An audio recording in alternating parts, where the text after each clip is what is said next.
Okay, front suspension's apart. These are the fork extensions. The couple of pieces for each fork to extend my forks 35mm. Now, these extensions, I'm sure Ben's probably not the only person in the world to do it this way, but Ben Shaw from Extreme Creations, I stole his idea. He's a good bloke. He builds a really good product. He didn't have the size I want, or the ZX14 forks. Now I picked these forks for their length, and also they're off a bike that's got very similar geometry and weight that I'll be running on my Zephyr. But as I said, he didn't have the size or the fork that I wanted. They very kindly offered on their next run to machine me up a set, but I kind of didn't want to wait that long, so I machined up my own. The Kawasaki threw up some little bits of problems here and there, mainly that the bottom washer is a bigger size than the clearance that I want for this part here onto the O-ring groove to do in relation with wall thickness between that groove and the ID of the screw-in adapter. Now I've kept 2.5mm wall thickness, which this is 7075, which is the highest domestic grade of aluminium that you can get. It is dearer than 6061, but at nearly twice the tensile strength, it's a much superior product for higher performance applications. No big deal. To get clearance on this piece, I'd have to sneak that down to about 1mm, and I haven't decided yet. I don't think 1mm is enough material myself to feel comfortable.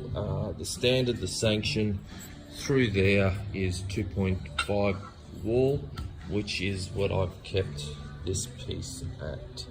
Now, my extension is actually less than where this top adapter screws to a stem down through the center of the spring. So in this option, instead of stuffing around, I'm thinking I'll just compress the spring, screw that in as its unit, and then connect back up and just put it in as normal.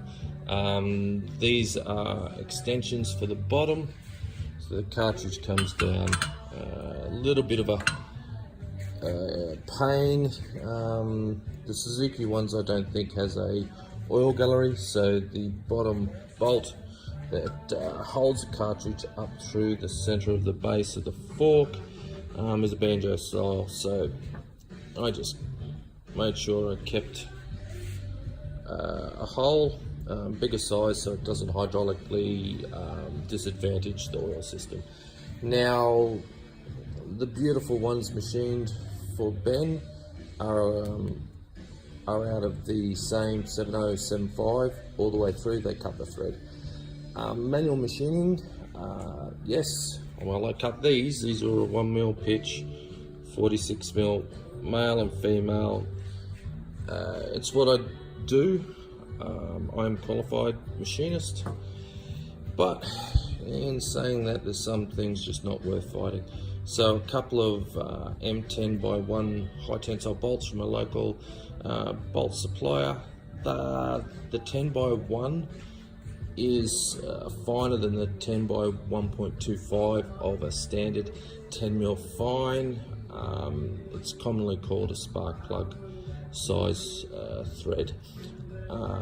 It is a bit hard to come across the bolts, but I just went down to a local bolt supplier, a little ma and pa, bloody 80-year-old behind the counter, and said you wouldn't have to have any. It cost me $12 for 6. I threw a couple on the shelf if I ever needed again.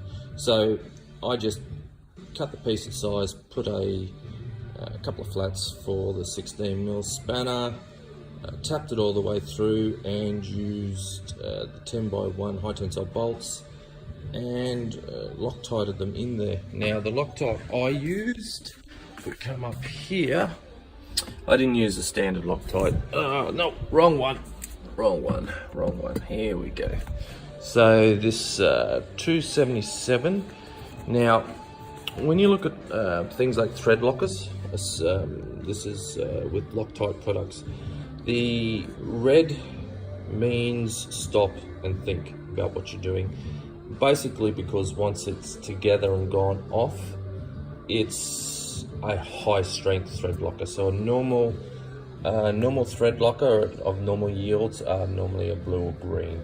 So this 277, which is a little bit harder to find, but I like it for, again, high performance applications, has a very, I'll just pop a little bit out here, you'll see. It's like honey or treacle. It's really thick. It's actually specifically designed high performance, high strength, with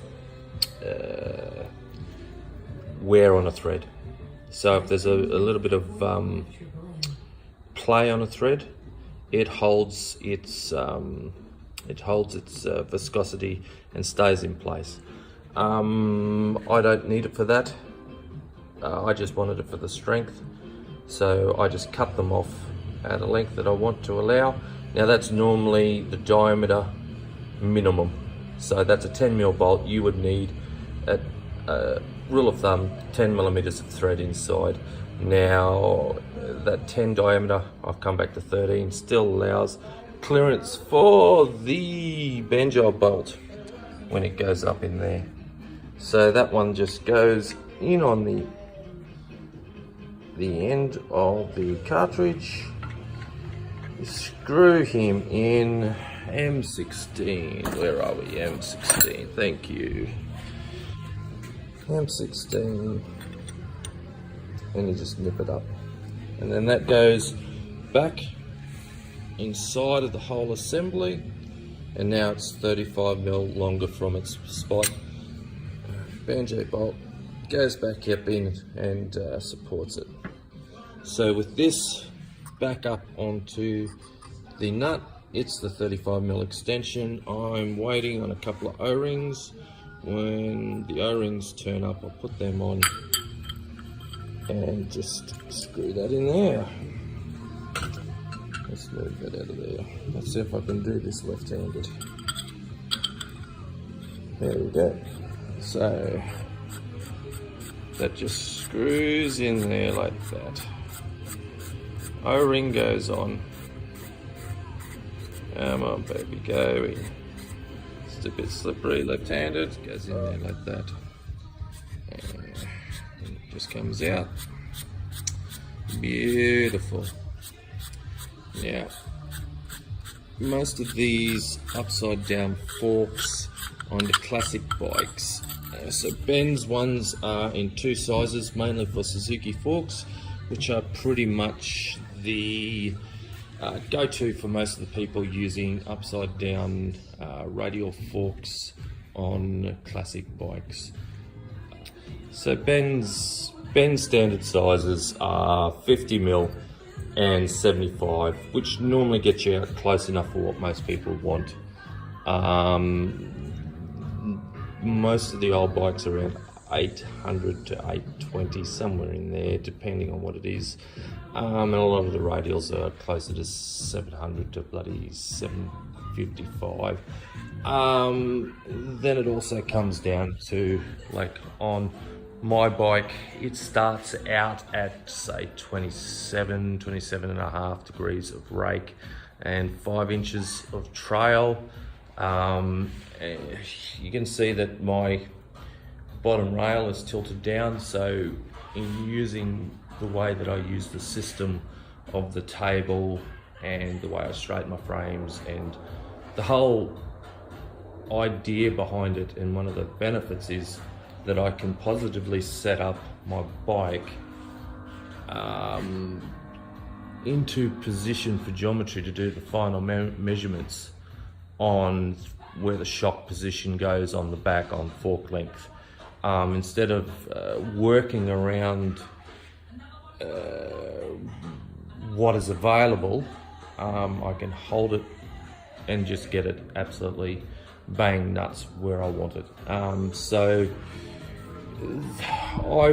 I've dropped this bike back down to 24.5 degrees of rake, and I think it's 98 millimeters, which is just under 4 inches of trail, which is actually quite aggressive sounding for a bike of this era, but it's at the entry point to, so the 24.5 is very common in a lot of the late 2000s sports bikes, or anything up to 2000 is around about that era, and around about 4 inches of trail.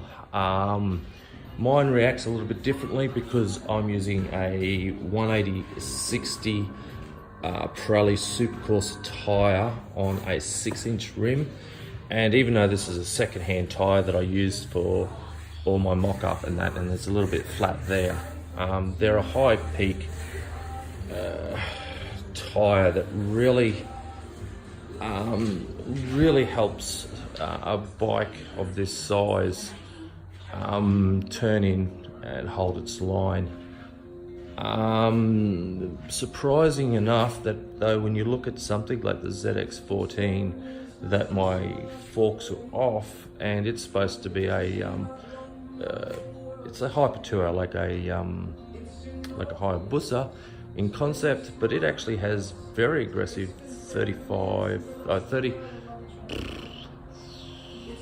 23.5 degrees of rake and about 97 millimeters of trail.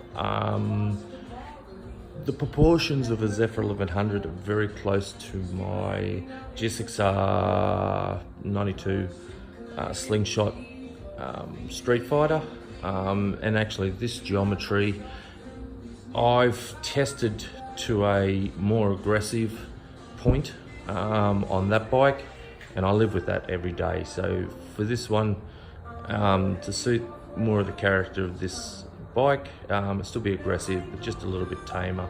I'll flatten that out a little bit and I will just suck it and see. I think I'm going to be bang on nuts, and the beauty is 35 millimeters, because you will, unless you color code, you're always going to see that that's been an extension, and that looks, well, let's say it, anus.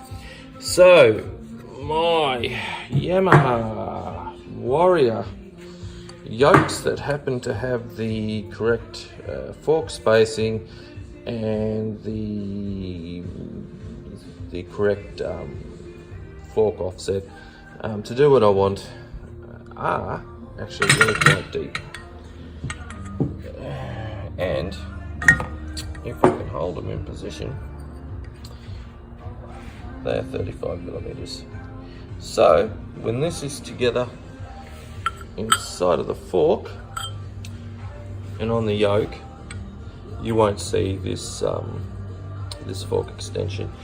Any minor adjustments that I need to make, because this is off a later model bike with a radial front, a lot of the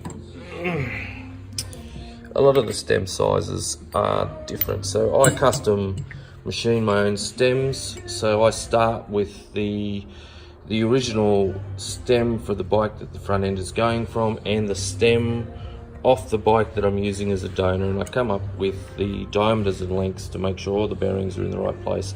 Now, the pre-radial front ends had normally a thinner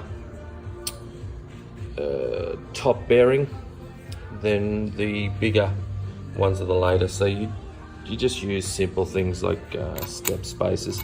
Now this is a dummy one that I'd done when I first got my lathe, and I was just stuffing it about. I've got to remake it again out of some 7075.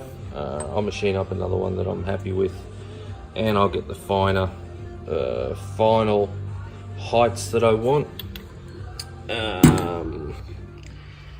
And about 5mm either way on where this is going to end up on the bike. I can adjust on the spacer and how I do the nut and everything on top. So I still have a little bit of adjustment for final heights to allow for if I've just made a miscalculation of a couple of mil on my sags and things like that. But I'm been sitting on the bike a lot, and the seat height really suits the way I ride. Again, very close in proportions to the way the Slingshot bike is. With the big torquey motor, hot cams, headwork, and everything that I'm hoping to throw at this, this should be a fairly rorty bike. But anyway, that's the update. These things, let me quote myself. Someone was here one day and I was machining something, and they said, "Wow, you must love machining to have a lathe and the ability to make that sort of stuff." And I have a quote: anyone that loves machining's never done enough of it. I love what I can make, I love this stuff, but I did it for a living, and it's just a horrible pressured shit job. You can make one wrong move and just end up with a pile of shit that's expensive, and you got to start again. But you get the benefit of really cool stuff. Thanks for watching. Catch us later.